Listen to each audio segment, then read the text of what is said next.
प्यारे बच्चों, मैं चपला कुमारी पत्ती आपकी हिंदी शिक्षिका केंद्रीय विद्यालय से आज शुरू करते हैं।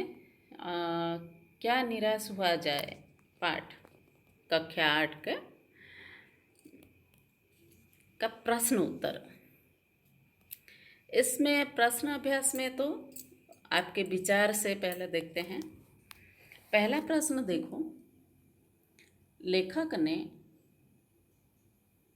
स्वीकार किया है कि लोगों ने उन्हें भी धोखा दिया है, फिर भी वो निराश नहीं है। आपके विचार से इस बात का क्या कारण हो सकता है?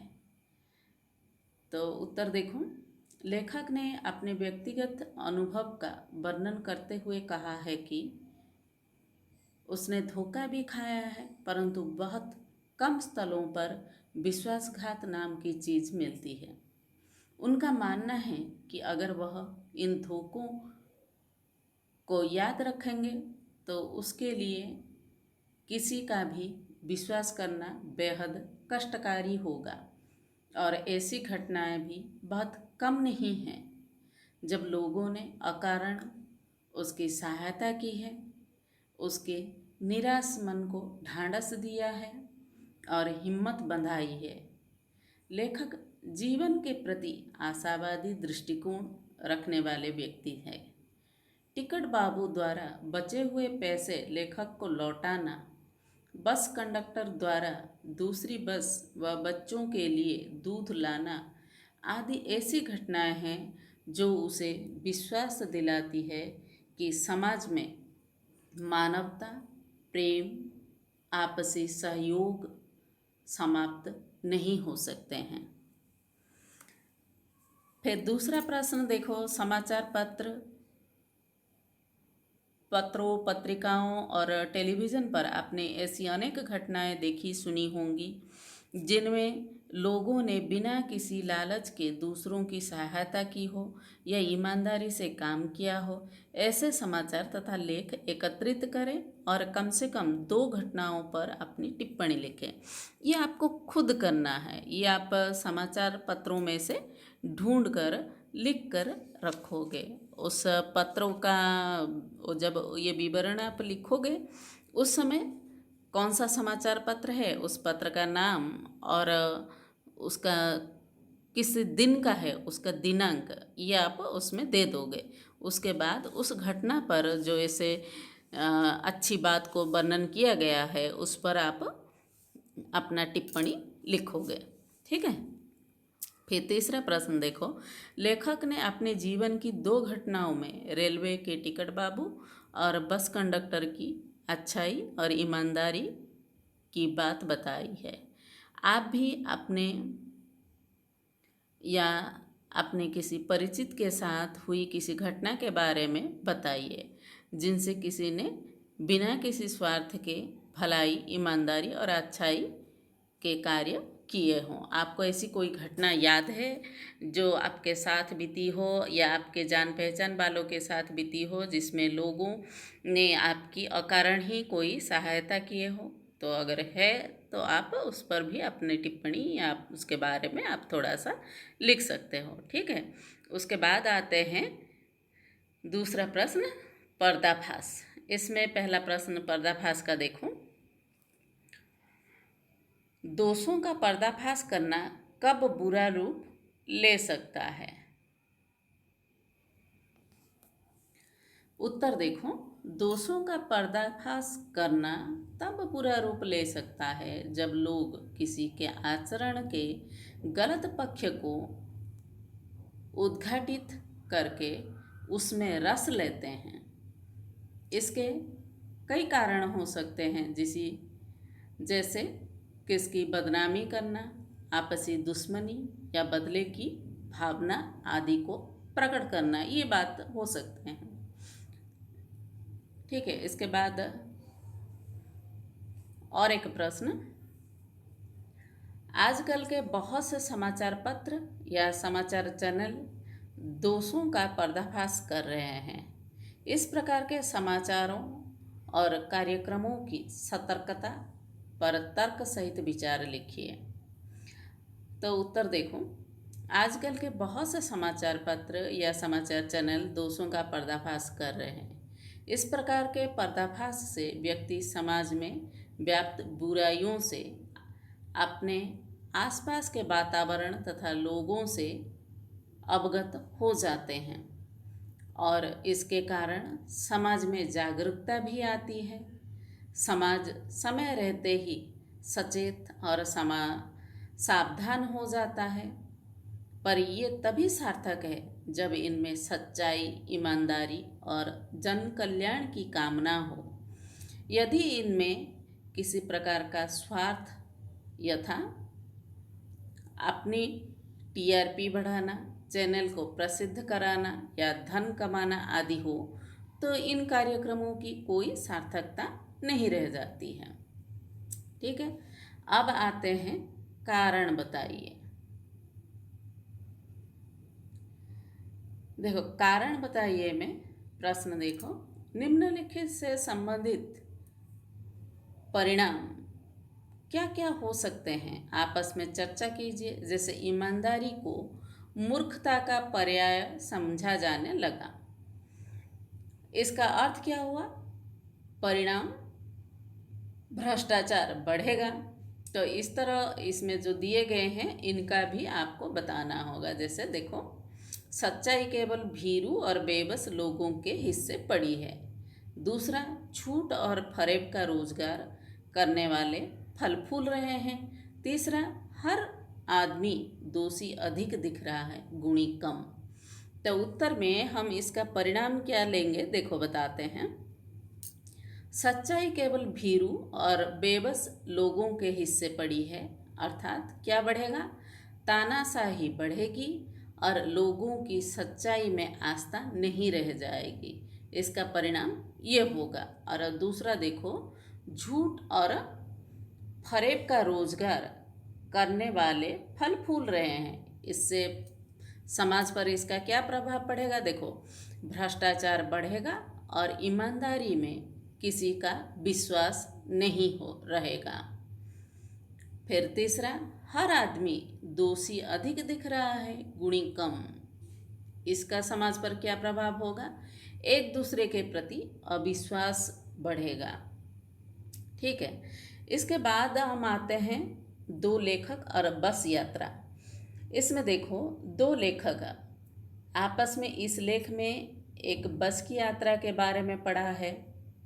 ठीक है, तो आपने इससे पहले पाठ पढ़े हो बस की यात्रा के बारे में, चैप्टर 3 नहीं, पाठ 3 जो है पढ़े हो।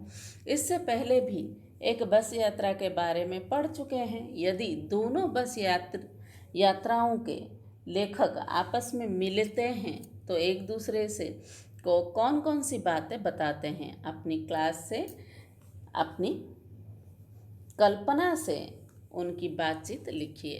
तो देखो, बस की यात्रा के लेखक कौन है? हरिशंकर परसाई जी, वो एक व्यंग लेखक है।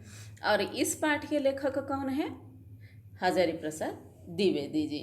तो इसमें आचार्य हजारी प्रसाद द्विवेदी और व्यंग लेखक हरिशंकर परसाई जी के बीच में जो बातचीत होगी वो किस प्रकार की होगी, उसकी कल्पना करके संवाद शैली में दोनों 5-5 बार बात किए हो, ये आप खुद से लिखोगे। ठीक है, फिर आते हैं हम सार्थक शीर्षक। प्रश्न देखो, लेखक ने लेख का शीर्षक क्या निराश हुआ जाए क्यों रखा होगा? क्या आप इससे भी बेहतर शीर्षक सुझा सकते हैं? ठीक है, इस शीर्षक के ऊपर अब चर्चा करना है। देखो, लेखक ने इस लेख का शीर्षक क्या निराश हुआ जाए उचित रखा है। आजकल हम अराजकता की जो घटनाएं अपने आसपास घटते देखते रहते हैं, उनसे हमारे मन में निराशा भर जाती है। लेकिन लेखक ने हमें उस समय समाज के मानवीय गुणों से भरे लोगों की और उनके कार्यों को याद करने को कहा है, जिससे हम निराश ना हो।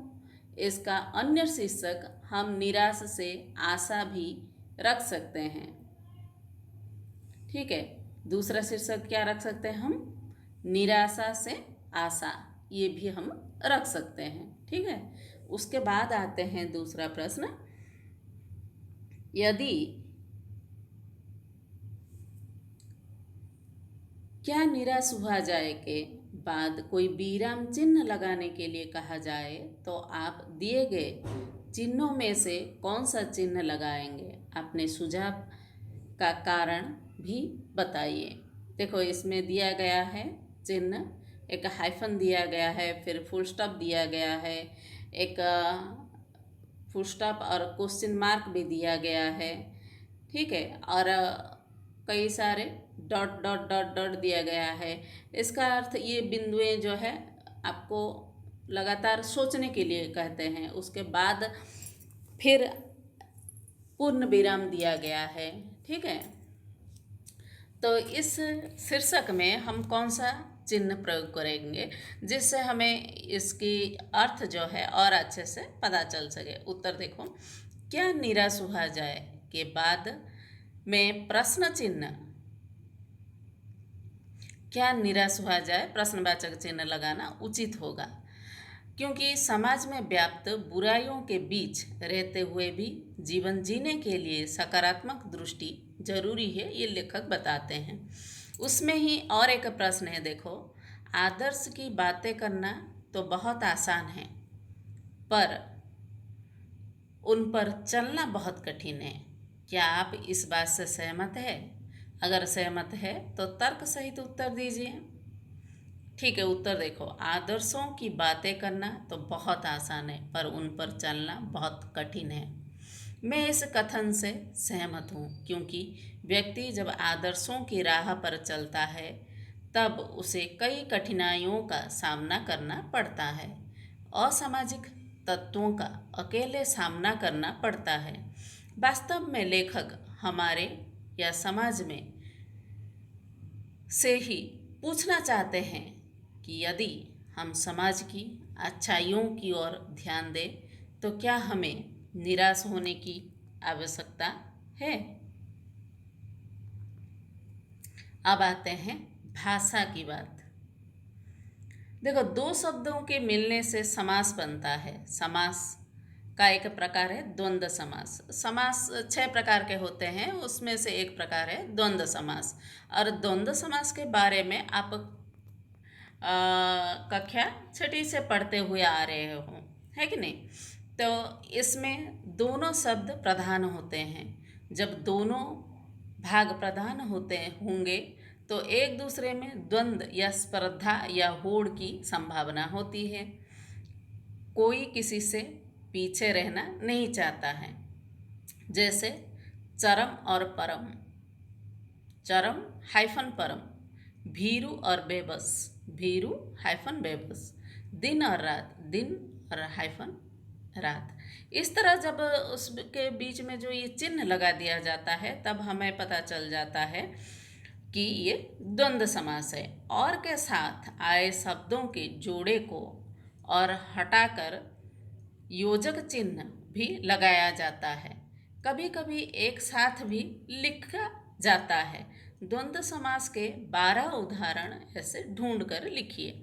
तो ये आप पाठ से ढूंढ कर लिखोगे। इसमें आपको बताया गया है, देखो, सुख और दुख, सुख दुख, भूख और प्यास, भूख प्यास, हंसना और रोना, हंसना रोना, आते और जाते, आते जाते, राजा और रानी, राजा रानी, चाचा और चाची, चाचा चाची, सच्चा और झूठा, सच्चा झूठा, पाना और खोना, पाना खोना, पाप और पुण्य, पाप पुण्य, स्त्री और पुरुष, स्त्री पुरुष, राम और सीता, राम सीता, आना और जाना, आना जाना।